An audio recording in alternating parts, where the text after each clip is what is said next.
It was late and the city archive vaults were dead quiet. I finished the last ledger and shoved it back on the shelf. The only sounds were the lights humming and my own chair scraping the floor. I grabbed my coat and put it on. It smelled like dust and old paper. I headed for the exit, wanting some fresh air. But something felt wrong. I just couldn't figure out what. Then the night guard wasn't at his post. A wet, choked gasp cut through the silence. It came from the head archivist's office. The door was open a crack. I peeked inside without thinking. Silas Croft was there. He had silver hair and a perfect reputation, and he was driving a knife into a man's throat. The man was his own aide. I recognized him from the charity galas. I clamped my hand over my mouth. The smell of blood hit me, mixing with the old books. Silas pulled the knife free. It made a sickening sound. Then he turned his head. His cold blue eyes locked right onto mine through the gap in the door. My whole body went stiff. I couldn't move my feet. Silas Croft smiled at me. It was a terrible smile that didn't touch his eyes. He pointed the bloody knife right at my face. Then he pointed the blade at his own eyes. "I see you," he said. His voice was calm, clear. That broke the spell. I stumbled back, my heel catching on a cart. I turned and ran for the main doors down the long corridor. I heard his polished shoes clicking on the marble floor behind me. He didn't shout. He just chased me. I pushed the thought aside. Why he'd pointed the knife at his own eyes? That would come back to me later. My lungs burned as I gulped the wet night air. I stumbled into a greasy alley, my shoes slipping on old gum and rain. The shouts behind me got louder. My only way out was a dumpster against a brick wall. I scrambled up its side. My hands slid on the wet metal lid. My pants caught and tore on a sharp edge. I tumbled over the top and dropped down the other side. My legs folded under me on the hard pavement. I pushed myself up and ran. My chest felt tight. The street ahead was a blur of neon and car lights. I made it to the curb, then my muscles gave out. I fell forward onto the wet street. I curled in on myself, trying to catch my breath. The rough asphalt scraped my cheek. I heard car doors open nearby. Polished black shoes stepped into my line of sight. They surrounded me. I looked up. Dante Morty looked down at me. I only knew him from whispered warnings. His hair was dark with gray at the temples. His men stood behind him like a wall. He studied my face. He saw the panic there. He crouched down so his eyes were level with mine. The streetlight caught the faint scars on his knuckles. He had a gun on his hip and blood on his hands. He didn't touch me. He just looked. His own eyes were calm, but there was a tightness around them. It wasn't anger. It was something else. "Well," Dante said softly. His voice was quiet, but it cut through the rain. His men were completely silent. "What do we have here?" He recognized my fear. He knew its source. I could see the understanding settle in his look. He saw Silas Croft's mark on me. He offered his hand. It wasn't a gesture to help me up. It was a claim. I stared at his open palm. I thought of my brother Leo, alone somewhere because of me. I did not take his hand. But I did not pull away. The cold rain still clung to the back of my neck. Under the shallow overhang of a butcher's doorway, the sharp smell of old blood and sawdust filled the damp air. The woman, Alara Vance, stood pressed against the locked shop door. She was shivering violently. I'd ordered my men to the ends of the block. This needed a quiet assessment. I watched her for a long moment. She stared at the wet pavement, her arms locked around herself. Her teeth chattered. Most people in her situation would beg or threaten. She did neither. That was the first interesting thing. I pulled my coat off. The heavy wool was damp from the mist. I moved slowly like you would with a spooked animal. I draped it over her shoulders. Her head jerked up, her green eyes wide. She flinched away from the contact, but the weight of the coat settled anyway. Her sleeve pulled back with the motion. An old, yellowed bruise wrapped her left wrist, the clear imprint of fingers. It was days old, not from tonight. Someone had grabbed her hard before Croft ever entered her life. My own hand stilled on the coat collar for a second too long. I saw my brother's face for a flash in my mind. I let go and took a step back. "A hot drink," I said. My voice came out lower than I meant it to. "Then you tell me why Silas Croft wants you dead." She just nodded, pulling my coat tight. The shivering began to slow. The silence between us was thick. I had a rule about civilians. I had a rule about loose ends. She was both. I leaned against the brick wall opposite her. The street was empty except for my men in the shadows. I looked at her, really looked. She was studying my face now, not in fear but in calculation. "You pointed a knife at your own eyes," she said suddenly. Her voice was raw from the cold. I did not answer. She had seen the mark on her, the one I recognized. She was putting pieces together, the wrong ones. I pushed off the wall. Come on, I said. The safe house was close. We stood there for another heartbeat, the unasked question of that knife hanging in the air between us. The rest made sense, but what she'd said in the SUV? The part she thought I didn't hear, that didn't. My coat was still warm from her shoulders. It felt strange, that little bit of heat, while the chill from the alley was still deep in my own bones. The armored car hummed around us. The air inside tasted like plastic and ozone. I watched her from the seat across from her. Alara Vance, the archivist, the civilian, she stared out the tinted window. Her fingers picked at a loose thread on the coat sleeve, then I saw her realize it. The door handles were gone. Her whole body went stiff, and here's where it gets crazy. She moved. She lunged for the divider between us and the driver. Her hands slapped against the plexiglass. "Help me," her voice was raw, desperate. I caught her by the shoulders and pulled her back into the seat. She fought me. She had a wild strength. Her elbow cracked hard against my ribs. I pinned her against the leather with my weight. Her breath hit my face. It smelled like fear and old paper. "The doors are locked," I said into her ear. My voice was calm. "You will hurt yourself." She didn't stop. She twisted and tried to bite my arm. I shifted my grip to her wrists. I held them tight against the seat. Her green eyes were wide. They were fixed on mine, but she wasn't seeing me. She was seeing every monster she could imagine. His world had almost killed me once. It would try again. I needed her to see. "Enough," I said. My voice was low, but it cut right through her panic. She went rigid under me. Just like that, the calculation came back into her face. It was cold. It was sharp.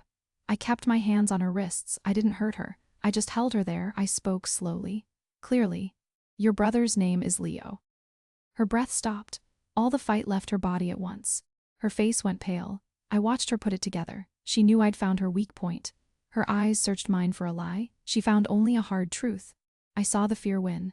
It was a quiet, terrible thing. She stopped struggling. She just lay there, waiting. I let go of her wrists and sat back. My own hands felt empty and cold. Real quick, if you're here for the Mafia protection, hit subscribe. Trust me, the line between shield and cage is about to get real thin. I got on with things, but how I'd learned her brother's name. It refused to stay put. The sting across my knuckles still pulsed like a fresh burn. I dropped my keys onto the safe house counter. The sound was too loud in the quiet. Alara stood in the middle of the living room. She still wore my coat. She looked small inside it. Her eyes scanned the blank walls, the single gray sofa. She was looking for exits. I walked past her. I got a glass and filled it from a sealed bottle. The tap here wasn't for drinking. I put the glass on the counter near her. She didn't move. "You should sit," I said. My voice was flat. "You need to drink." She turned her head just enough to see me. "Where is my brother?"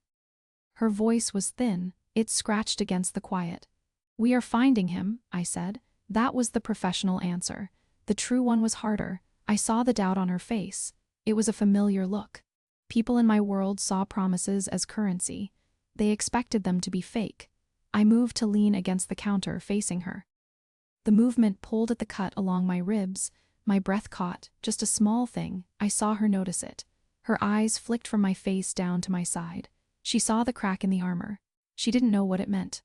"I protect what is mine," I said. The words came out rougher than I meant them to. "Leo is yours, so he is under my protection now." That was more truth than I usually gave. It was an honest answer I hadn't planned. Her brother was a complication. He was also a piece of her. I couldn't shield one without the other. She took one step toward the counter, then another. She stopped an arm's length from me. She picked up the glass of water. She didn't drink. She just held the cool glass in both hands. I could see the pale bruise on her wrist again. The room was so quiet I heard the ice machine hum in the wall. We stood there in that forced space.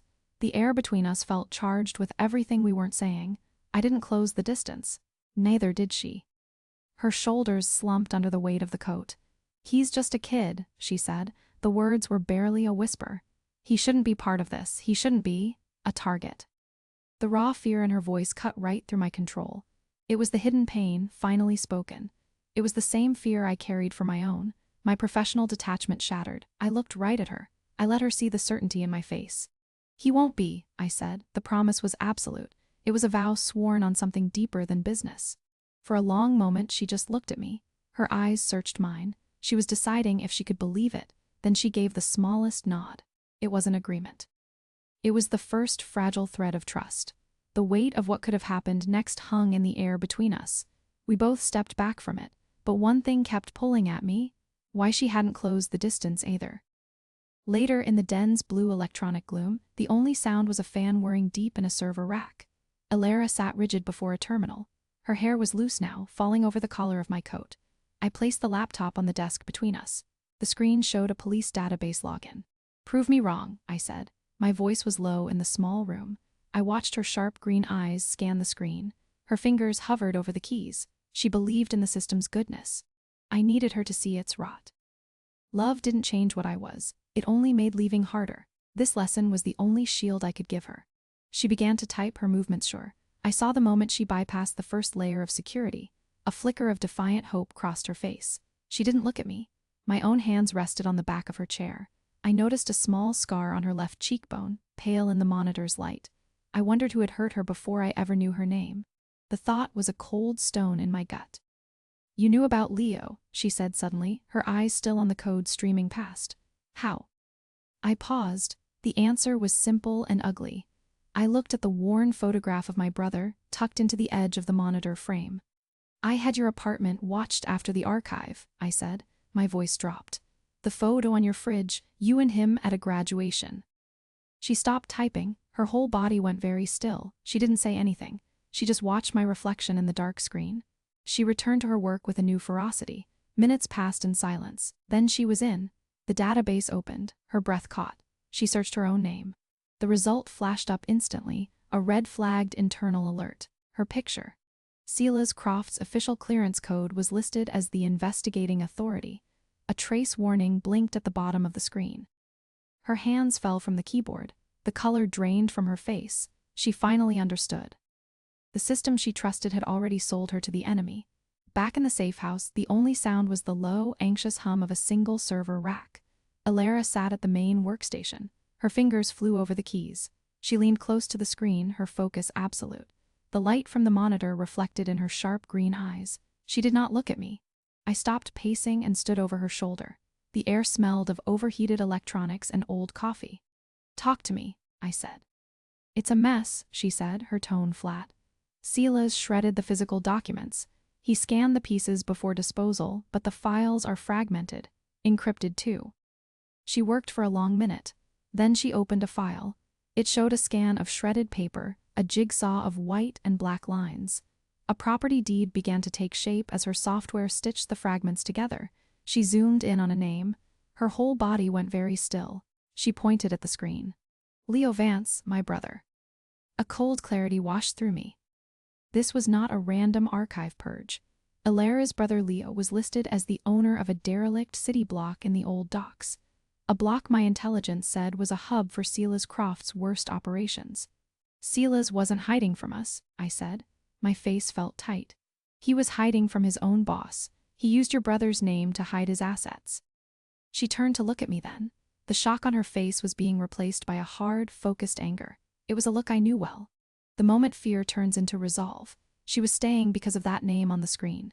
She would burn their whole world down to protect him. I saw it in her eyes, and I knew it mirrored my own. I walked into the living area.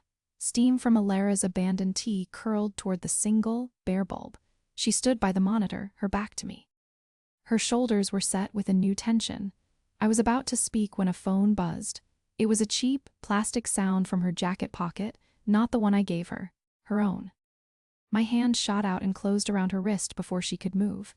The skin was warm under my fingers. Her green eyes were wide when she looked at me. She knew the rule, no outside lines, but she pulled her arm back with a sharp twist and answered the call. She put it on speaker. Silas Croft's voice, smooth as oil, filled the room. "Hello, Alara, is Donnie listening?" he asked. I didn't move. The taste of copper filled my mouth. I must have bitten my cheek. Alara's free hand clenched into a fist at her side. Her knuckles were white. "Your brother is alive," Silas said. The words were casual. "He stays that way if you walk out that door now. Alone. Come to the old rail yard in 1 hour.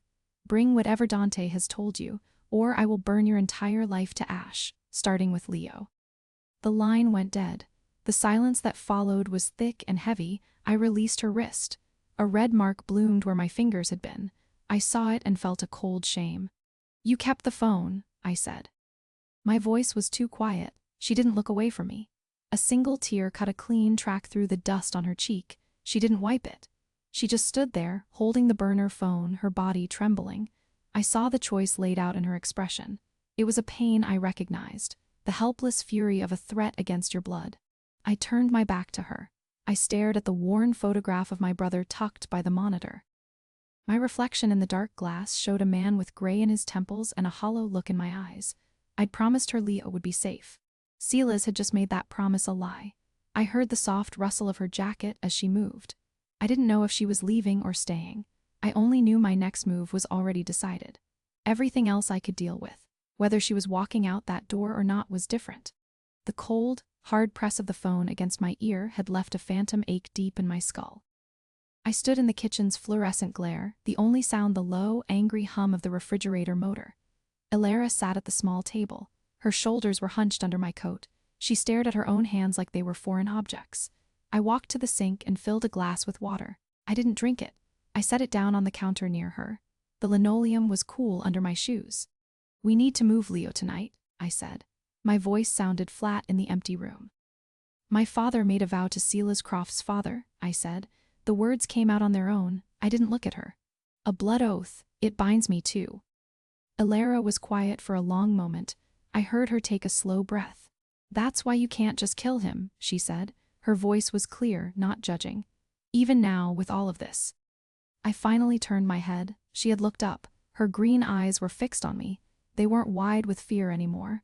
They were sharp, and they were seeing too much. She understood the cage. I saw the exact moment her mind put it together. Her lips parted slightly, but she didn't speak.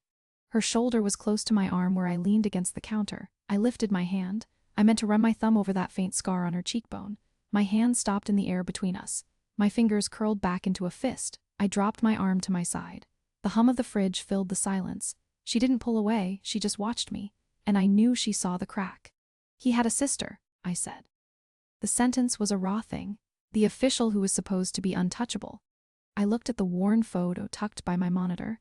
I didn't say her name. I didn't say how she died. Elara's breath caught. It was a small, sharp sound in the quiet kitchen. She reached out then. Her fingers brushed the back of my clenched hand. The touch was light and warm, and it lasted only a second. It was an answer to the thing I had muttered when I thought she wasn't listening. It said she knew the cost. She didn't say she was sorry. She didn't have to. We stood there in the fluorescent light, close enough to feel the heat from each other's skin.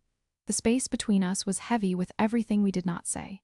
The ghost of her hand on mine still warmed my skin as I pulled into the underground garage. The penthouse elevator doors opened to the sterile hum of server banks. Their countless blinking lights were my only welcome. I went straight to my desk. The worn photo of my brother was still by my monitor. I put it in my drawer, then Elara came in. She walked right up and slammed a file on my desk. The sound was a sharp crack against the quiet hum. Her green eyes were fixed on me. Her hands went to her hips. "You're the real boss," she said. Her voice was low and sure. She pointed at a column of numbers on the top page. Her finger jabbed the paper. "Not Silas, these are your accounts. They feed everything." The server lights reflected in her eyes. She looked tired but clear. I felt a cold spread in my chest. She had dug deeper than I thought. She saw the truth I kept from everyone. I stood up fast. My chair wheeled back and hit the server rack. "You're going to a safe house. Now." The order came out flat. I reached for her arm to turn her toward the door. My hand closed above her elbow. The fabric of her shirt was soft under my fingers. She didn't flinch. She yanked her arm free with a sharp twist. "I know about Sila's moving witnesses," she said. She stepped closer into my space. Her voice was defiant.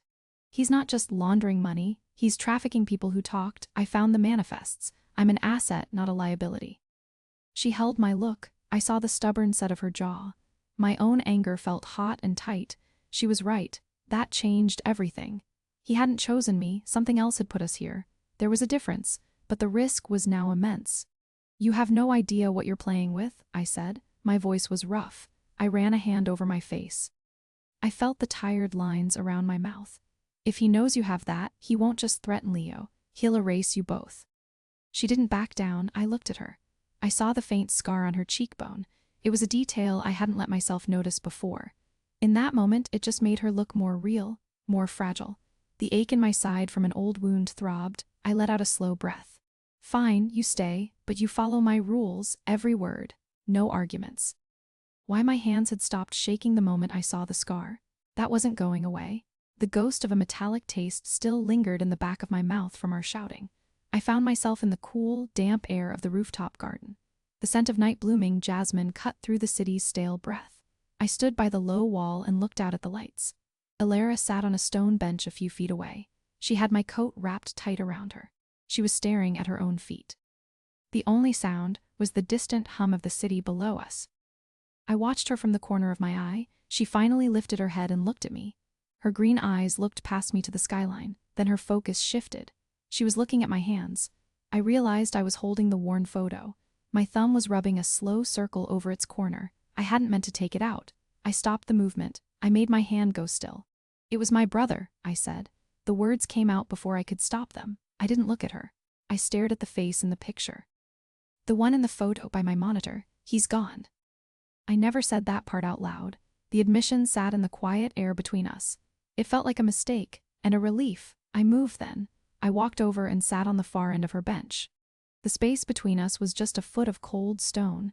I could feel the heat from her body and the chill. She turned her head toward me. Her breath made a small cloud in the air. She leaned forward just an inch, as if to speak. Then she stopped herself. She leaned back. She pulled the coat tighter. We stayed like that for a long minute. The unasked questions hung in the silence, heavy as the night. Why she had leaned forward as if to speak? I wasn't going to like the answer. The ghost of her words still vibrated in my chest when I crossed back into the command center. The sterile chill hit me first. The low hum of server banks replaced the night's quiet. Alara was already at the main console. Her fingers flew across a keyboard. She shoved her laptop toward me. The screen showed a map. A single red dot flashed. "The shipping container code from the manifests," she said. Her voice was urgent, tight. "It's here, South Docks, berth 7. I leaned in to see the coordinates.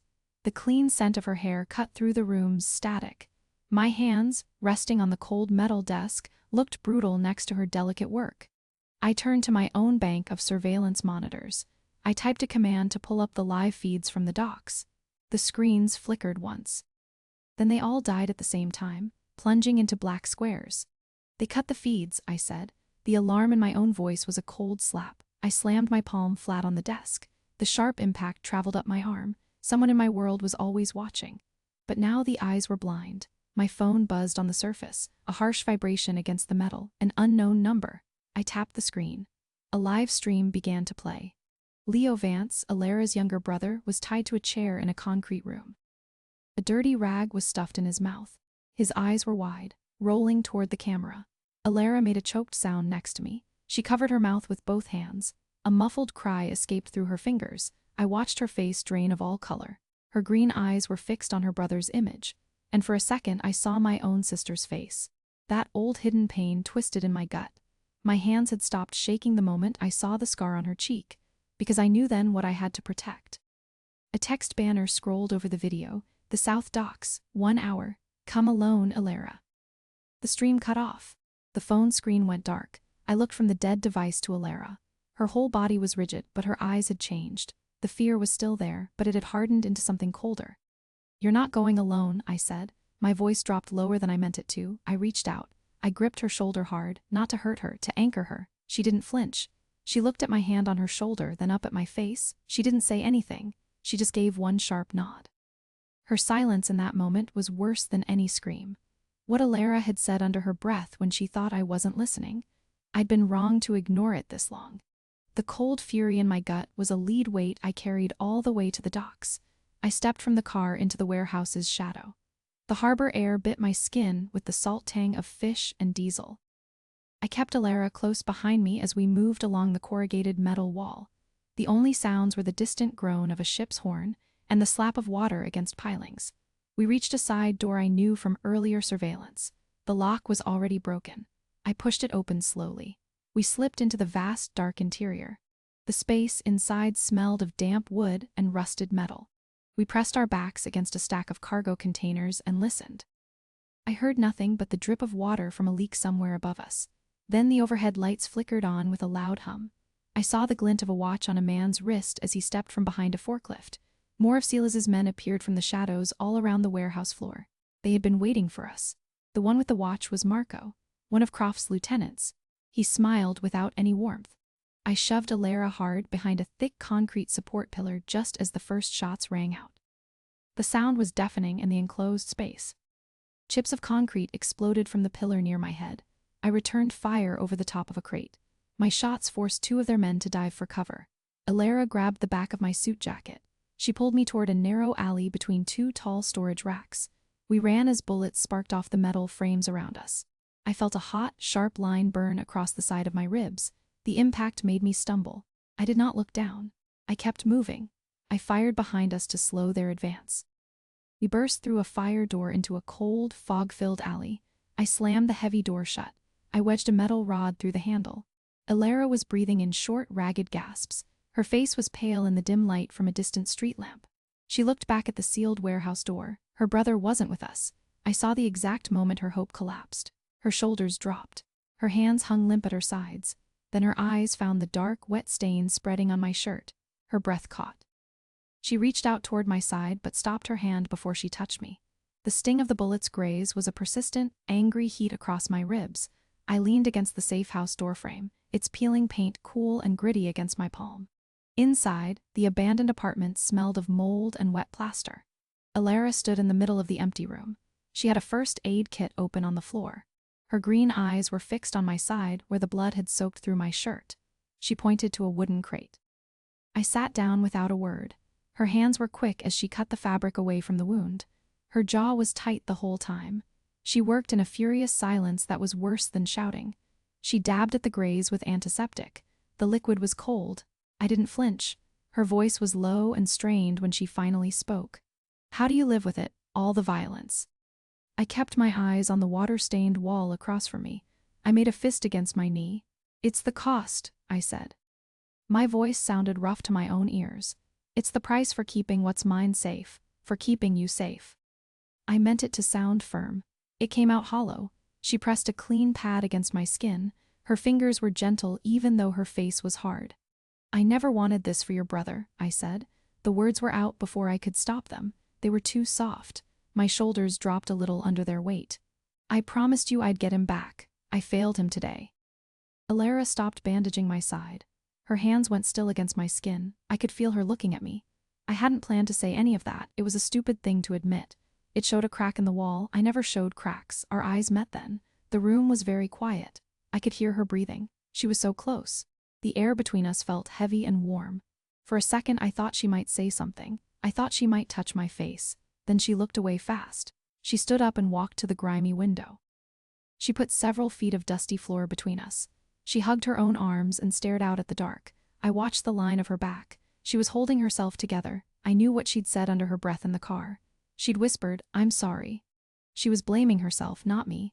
The weight of that almost moment sat in my chest. It was an ache I couldn't fix. The tight, aching knot behind my sternum was the only thing left of my confession. In the gray pre-dawn light bleeding through the safe house's broken window, I watched a single dust mote drift through the frozen air. My phone buzzed against the floorboards. The alert was a private channel, encrypted. I opened the file. It was a live feed. Leo Vance, Alara's brother, was tied to a metal chair. His face was swollen and bloody. A message text crawled below the image. "Bring Dante Morty to Pier 9. Alone, or the boy's lungs fill with harbor water." The feed cut to black. I looked at Alara. She was watching me. She saw my face turn to stone. She lunged for her jacket. "I have to go." I was on my feet, blocking the door. "It's a death sentence for both of you." "He's my brother," her voice broke. She tried to push past me. I gripped her shoulders. My fingers pressed into the coarse fabric of my own coat, which she still wore. I made her look at me. "Silas Croft killed his own brother for skimming 2%. You think he'll honor a deal with you?" I heard the raw edge in my own voice. I hadn't meant to say that. She stopped pushing. Her eyes were wide and wet. She searched my face. Her hand came up. Her fingers rested lightly on my wrist, right over the old scar there. She didn't push my hand away. She just held it. The silence between us was thick and cold. I could feel the ghost of my sister in that silence and the ghost of Silas's brother too. "So we let him die?" she whispered. "No." I let go of her shoulders. My hand stayed where it was under hers. "We use what he wants. We give him a target. but it won't be me walking onto that pier alone. I turned and picked up the burner phone from the crate. I started dialing my lieutenant. My movements were precise. My mind was already 5 steps ahead, mapping the dockyard's blind spots.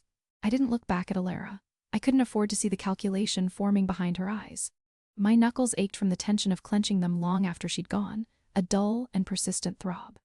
The command center's sterile air hummed with server fans, a sound so cold it made my aching hands feel raw. Alara stood across the room, her face lit by the blue glow of a monitor. She looked at me without blinking. She knew I hated her plan. She had drawn a digital map of the false surrender. It was a good plan. It was also a plan that gave her control over every signal Silas would see. I wanted to say no. My instincts screamed to say no. I took a slow breath of the chilled air instead. I walked over to the main console. I stood beside her, close enough to hear her own breathing. It was steady. She wasn't afraid of me, that was the problem. Her eyes tracked me as I moved. I saw her notice the stiffness in my left side. The bullet graze was a minor thing. I'd ignored it. The way I held my arm gave it away. She didn't comment. She looked at my face instead. She was searching for something. I kept my expression flat. Then I reached for the keyboard. My hand hovered over the keys. I didn't type. I let out a short breath. A breath I hadn't meant to release. It wasn't a sigh. It was a crack, the sound of a man who was tired. She heard it. Her posture changed. She leaned an inch closer. She waited. "You'll have access to everything," I said. My voice was low. "All our communications, all the financial routing, every safe house code. Silas will believe it's a full collapse." I turned to look at her. Her green eyes were wide. She understood the weight of what I was saying. "If you betray me with this," I said, "you will destroy me." I didn't say us. I said me. That was the small truth. This wasn't about the family. This was about my trust in her. She swallowed hard, her throat moved. She gave one sharp nod. I stepped back from the console. I reached into my jacket. I pulled out the small black drive, the failsafe. I held it in my open palm between us. The plastic was warm from my body. I didn't hand it to her. I just let it sit there. The hum of the servers filled the silence. She stared at the drive. She looked from it to my face. I saw the moment she understood. This wasn't a test. This was the last piece of my world. I closed my fingers around it for a final second. Then I placed it in her hand. Her fingers closed over it. They were cold. She didn't pull her hand away. We stood like that for a long moment. Her hand in mine, the drive between us. I thought about what she'd said under her breath when she thought I wasn't listening. Now I was giving her the power to make it true. What she'd said about the drive. I wasn't going to like the answer. The weight of the data drive was still a phantom pressure against my palm. A cold, solid secret I'd given away. Dawn at the shipyard was a damp, metallic gray. My boots sank into the oily grit of the dock with every step.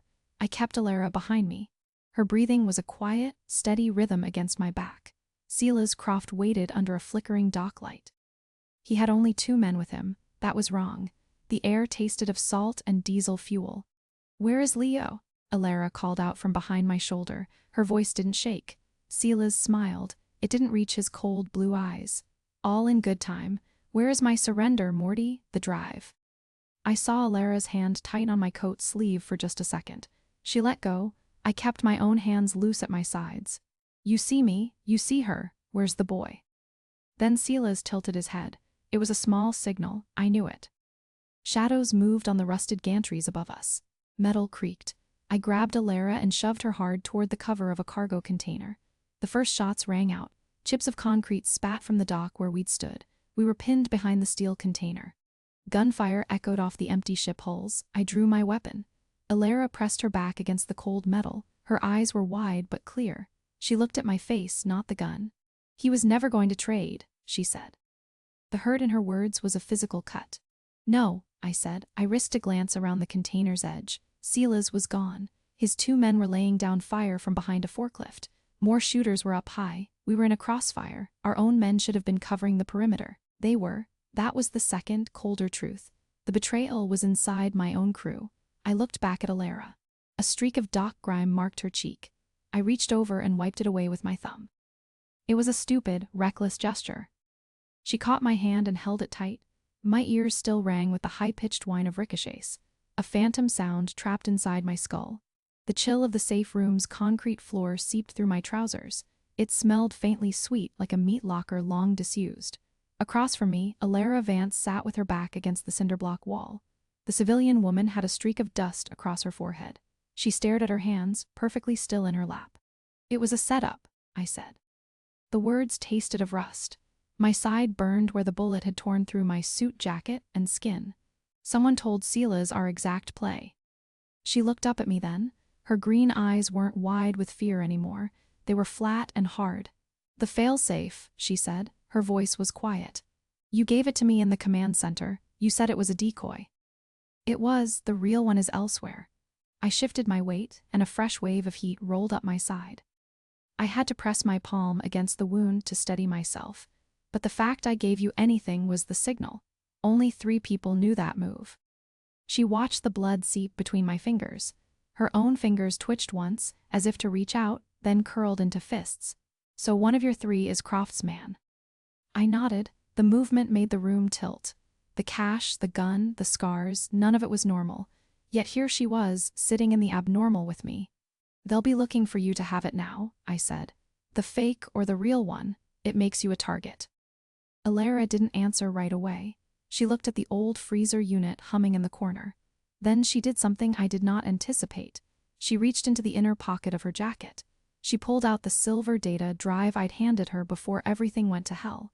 She held it up between her thumb and forefinger, watching the dim light glint off its edge.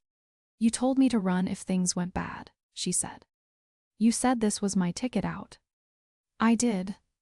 My breath was coming shorter. Is that still what you want? She asked. Her eyes were on the drive, not on me. I had no honest answer ready. The one I gave was just air leaving a punctured lung. No. She heard the crack in the word. I saw her notice it. Her gaze snapped to my face, searching for a meaning I couldn't voice. She didn't know what to do with it. I didn't either. Then she moved. She pushed herself up from the floor and walked to the old freezer. She yanked the heavy door open. A wave of cold, stale air washed out. Without looking back, she pulled a loose piece of insulation from the door's seal. She tucked the silver drive deep into the gap and shoved the foam back into place. The door swung shut with a solid thump. She came back to her spot against the wall. She slid down until she was sitting again, closer this time. Our shoulders were almost touching. The warmth of her arm was a line in the cold air. She stared straight ahead at the closed freezer door. It's hidden, she said, quiet, like she'd whispered it to herself in the alley and was now making it true. Now they'll have to go through both of us. The deep ache in my side stayed with every breath I took in that safe room. Later, back in my apartment, the only sound was the low hum of the server rack in the corner. I stood in the middle of the room.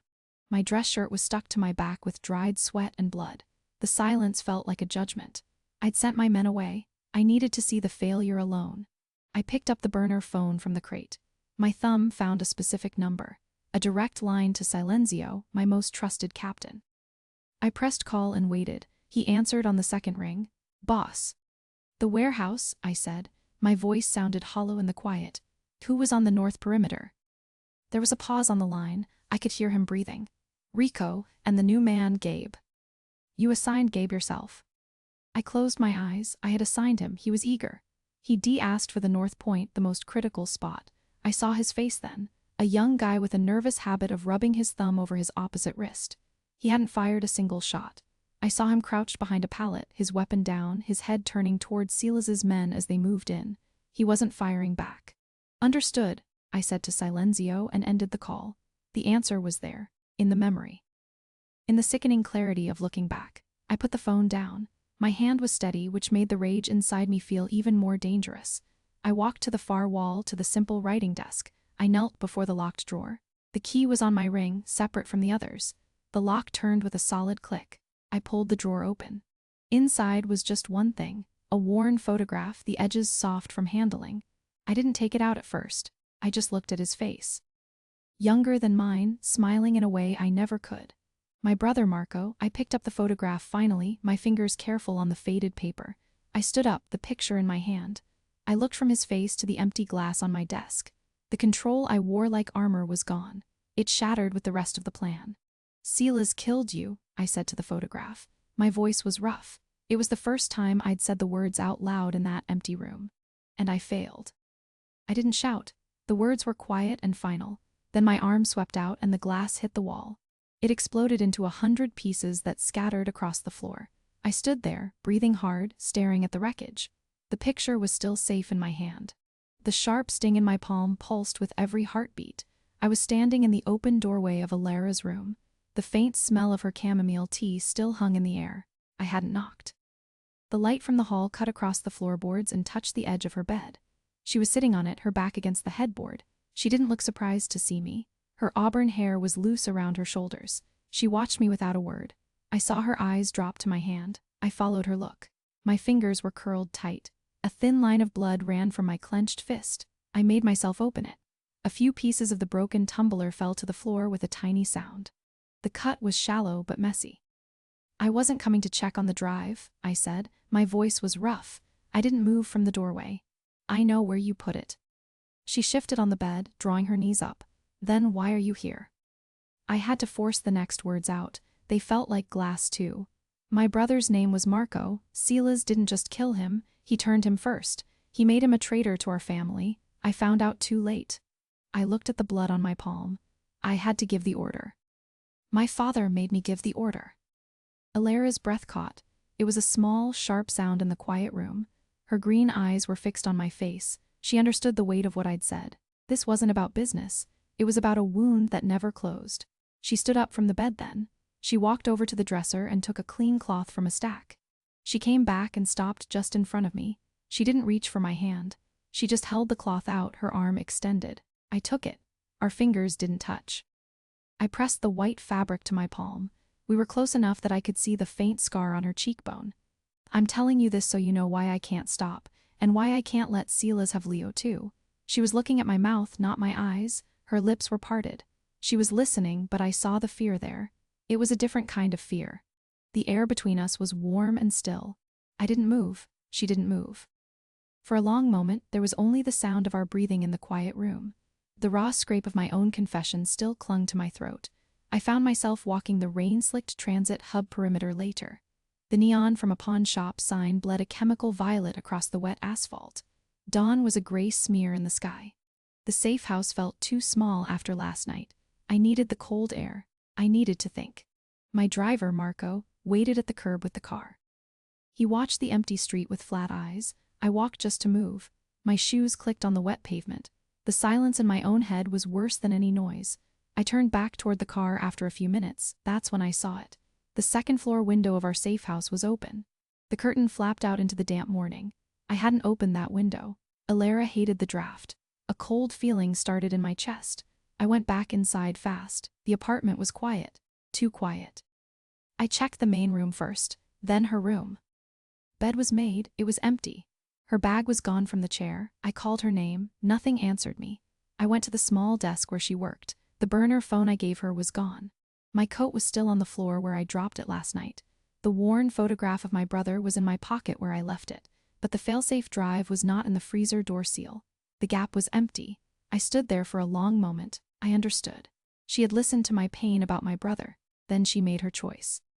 She took the drive and she left. She was going to trade it for Leo. She was going to deal with Silas Croft alone. My hand closed around the photograph in my pocket. The glass I broke last night was still on the floor. I looked at those sharp pieces. Breaking the picture would have been like breaking the memory. The glass was just a thing. It could be replaced. Marco came up the stairs behind me. He saw my face and stopped in the doorway. I didn't look at him. I was looking at the empty space where Alara should have been. I had told her the worst truth I owned. I showed her the hidden pain. She saw it as a distraction from her goal. She saw my war and her brother as two different things. She was wrong. They were the same fight, but she had already chosen her side. It was not mine. A hollow feeling opened up beneath my ribs. I had to find her before Silas did. The cold sweat from my sprint across the transit hub still glued my shirt to my back. Inside the warehouse, the only light came from a single dusty skylight cutting through the floating grime. I moved slowly, my shoes crunching on broken glass and grit. The air tasted of stale oil and rot. I saw Leo's worn leather jacket first, discarded on a pile of moldy packing blankets. My heart hammered against my ribs. I went to it, my fingers brushing the familiar lining. A voice cut through the silence from the far shadows. He was very attached to that jacket. Silas Croft stepped into the light. He wore a neat gray suit and a thin smile. Two of his men moved out behind him, blocking the main door. I straightened up, the jacket still in my hand. I was scared. My mouth went dry as dust. "Where is he?" I asked. My voice didn't shake. "Safe," Silas said. He took a few steps closer. "For now, you brought the drive." I nodded, patting the pocket of my jeans where the hard shape of the failsafe drive pressed. His eyes tracked the movement. "Good girl, toss it here." One of his men, a thick-necked enforcer, took a step toward me. I remembered what Dante had said under his breath when he thought I wasn't listening. I did not toss the drive. I held it tight in my closed fist. "Show me Leo first," I said. Silas sighed, a sound of pure annoyance. "Take it," he told his man. The enforcer lunged. I dodged, but a second man grabbed my arm from the side. I drove my elbow back hard and felt it connect. He grunted and his grip loosened. I twisted free, but Silas himself was there, his hand snapping out to catch my wrist. His fingers were like steel bands. He yanked the drive from my grasp. "Foolish," he said, his calm voice right by my ear. Then he shoved me backward. I stumbled over the packing blankets and fell. My shoulder slammed into the concrete floor. A sharp, hot pain shot down my arm. Silas looked down at the drive in his hand. He didn't look at me again. "Clean this up," he told his men and walked away toward a side door. The two men advanced. I scrambled up, my injured arm hanging useless. I saw a metal pipe leaning against a pillar. I grabbed it with my good hand. The deep ache in my ribs protested with every shallow breath I took inside the armored vehicle. My secure command center greeted me with its sterile, recycled air and the low, constant hum of servers. I sat down at the main console. My coat was still on the floor where I had dropped it. I left it there. The photograph of my brother was in my other hand. I had held it so long the edges were soft against my skin. I looked at his face. Then I slid the picture into the inside pocket of my suit jacket. It was time to work, not to remember. The door hissed open, and Alara Vance walked in. She was a civilian, a woman I'd sworn to protect. Her shirt was torn at the shoulder. She held a small data card I didn't recognize. She moved carefully, like she was saving her energy for something. She stopped a few feet from my chair and just watched me for a moment. I saw her look at my hands. They were resting flat on the desk, completely still. That seemed to tell her something. "Did you find him?" I asked. My voice was quieter than I meant it to be. "No," she said. She held up the data card. "I found where he's going next. Silas Croft is moving his product tonight. It's an auction. Leo and the others are the main event." I knew then. "You're planning to go." She didn't deny it. "You can't stop this with a crew of men, Dante. Not this time. It needs a different kind of fire." She was telling me her plan. She was also telling me goodbye. I stood up. The space between us was just a few steps. I could see the new cut on her brow, the tight set of her mouth. "You think my way has failed?" "I think," she said, "your brother would be alive if your way worked on men like Silas." The words were a direct hit. I felt them land. I did not look away from her. She didn't either. We were close enough that I could see the pulse in her throat. I could have reached out. I could have told her to stay, ordered her to be safe. The command was right there. It died before it left my mouth. She wouldn't obey it, and I had no right to give it. The hum of the servers filled the silence. It was the only sound. The cold focus in my chest was like a band of iron, tightening with every breath. I stepped into the abandoned shop's Ulstein Bay. The air smelled sharp, like old solvents and decay. I found her slumped against a rusted hydraulic lift. She held her side. A fresh, shallow cut tracked through the dried blood on her brow. She looked up at me, her eyes wide with pain and defiance. I saw the burner phone in her other hand, screen dark. "He wasn't there," she said. Her voice was flat. "It was another trap." "I know," I said. I kept my distance, letting her see I wasn't coming to grab her. The metal shelves around us were empty, coated in dust. I pulled a clean cloth from my pocket and held it out. "For the cut." She stared at the cloth but didn't take it. Her look was fixed on my face, searching for something. My breathing was too fast, a raw hitch I couldn't smooth out. It was the run, the fear of finding her like this. She saw it. I saw her see it. She looked away first, down at her hands. "My way failed my brother," I said. The words were out before I could stop them, quiet in the oily silence. "Just like it failed someone else a long time ago." I didn't say his name. The worn photograph in my pocket felt heavy. She finally took the cloth. She pressed it to her brow, her fingers trembling just a little. She didn't wince. "So what's your new plan?" she asked. I moved closer, kneeling on the concrete floor beside her. I pulled out my phone and showed her the screen. Sila's is holding an auction tonight. For the witnesses, for Leo. It's the main event. I watched her process it, the horror dawning. Your digital plan, the fake surrender data, we can use it, but not you alone. We do it together, at the source. She was quiet for a long moment. The cloth was stained red. She looked at the cut on her brow, reflected in a dirty hubcap on the floor. Then she reached out with her clean hand and took the phone from me. Her fingers brushed mine, cold and quick. She studied the auction details, her expression hardening into that fierce resolve I knew. She was staying, not for me. For Leo, she would walk into that hell because she had to. I knew that look. It was the same one I saw in the mirror. The sting of antiseptic on my palm was a sharp, persistent reminder. Then I blinked, and we were somewhere else entirely. The light was suddenly dazzling. 1,000 crystal pendants hung from a penthouse ceiling. Alara kicked the steel-reinforced door open beside me, and gunfire erupted instantly. The sound was deafening in the gilded hall. I shoved her behind a marble column as bullets chipped the stone, sending white dust into the air. Through the chaos, I saw him. Silas Croft stood on the auction platform. He held Leo Vance in front of him with a knife at the young man's throat. Alara froze for one terrible second when she saw her brother. Her gun hand dropped just an inch. Leo's glasses were askew. His face was pale with a terror I recognized all too well. I stepped out from the column into the open space. I raised my voice over the scattered gunfire. I shouted the details of Silas's Project Phoenix to the room. I named the bribes. I named the bodies buried in construction sites. Marco, my most loyal soldier, threw a stack of financial records onto the polished auction floor. The pages slid between the feet of the rival family heads, all watching in stunned silence. A man from the Vela family, an old rival, shifted his weight. His hand moved toward his own weapon. And then Marco tackled Silas from the side in a blind rush. The knife skittered across the floor. Leo stumbled free. Alara lunged forward and pulled her brother behind a heavy draping. I scanned the hostile and silent crowd of underworld elites. Their loyalties were balanced on a knife edge I could not see. My own hidden pain was a cold stone in my chest. I had failed my brother. I would not fail here. I raised the small transmitter in my hand, and I pressed the button. Every screen in the penthouse lit up. Contracts, manifests, damning communications. It all scrolled for the whole room to see. A low murmur of anger started to rise. Silas scrambled to his feet. His polished calm was gone. He looked at the screens. Then he looked at the turning faces of the men he'd meant to rule.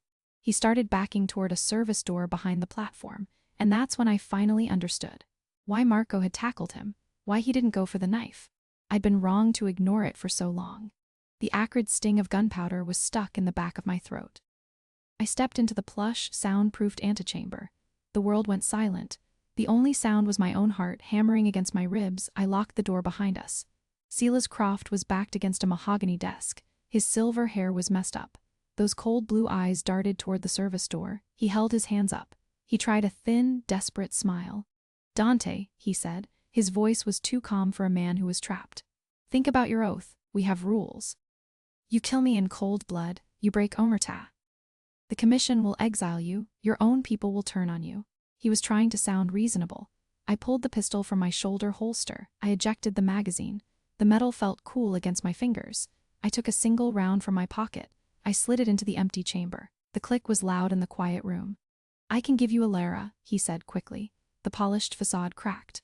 A clean exit for her and her brother, new identities, a wire transfer that makes them safe forever. I walk out that door, and you never see me again. My finger settled on the trigger, the weight of the photograph in my other pocket. That was the only answer he deserved. He saw my decision in my face. His own face went slack, raw, final fear. The gunshot was a flat, contained thunderclap in the sealed room. Silas folded over the desk. I looked at my own hand holding the weapon. I had fired for Marco. I had fired because some debts are too personal for business. I dropped the gun on the carpet. I didn't look back at the body as I walked to the door. The hidden pain wasn't hidden anymore. It was just done. The main hall was totally silent. The only sound was a steady drip from the ruined chandelier above the mess. I watched Leo Vance, Alara's brother, being led out by Marco. The young man walked like his bones were made of glass. He didn't look back at his sister. He didn't look at the ruin around us. Alara watched him go.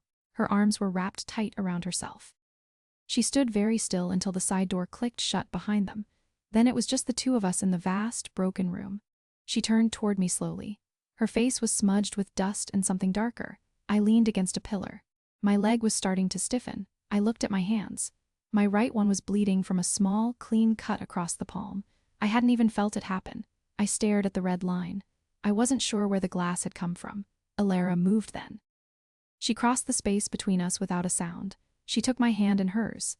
Her fingers were cool against my skin. She pulled a clean piece of cloth from her pocket and pressed it to the cut. I flinched. It was a small, sharp movement I couldn't control. "It doesn't hurt," I said. My voice was rough from shouting and smoke. It was a lie, and we both knew it. I didn't pull my hand away. Her thumb brushed over the back of my hand, just above the knuckles. She didn't look up at me. She just held the cloth there. Her thumb kept moving in that small, steady rhythm. We stood like that for a long time. The only sounds were our breathing and that steady drip from above. I watched her bent head, the way her hair escaped its tie. I thought about what I'd done to her and her brother by pulling the trigger in that room. The cost was written in the set of her shoulders. It was in the quiet way she tended to a wound I'd ignored. I turned my palm up to hold her hand properly. Her fingers laced with mine, the cloth between our palms. She finally looked up at me. Her green eyes were exhausted but clear. The space between us felt warm and heavy like a held breath. I saw the question there, the same one that was in my own head. What were we now after all this blood? I opened my mouth to say something, anything, but no words came. Real quick, if you've ever had to choose between a rule and a person, hit subscribe. You know how it is. So, what do you do when the fight is over and the silence feels louder than the gunfire? When the person left standing with you is the one you might have hurt the most? Let me know in the comments. And if you want more stories where loyalty gets tested in the worst ways, make sure you're subscribed.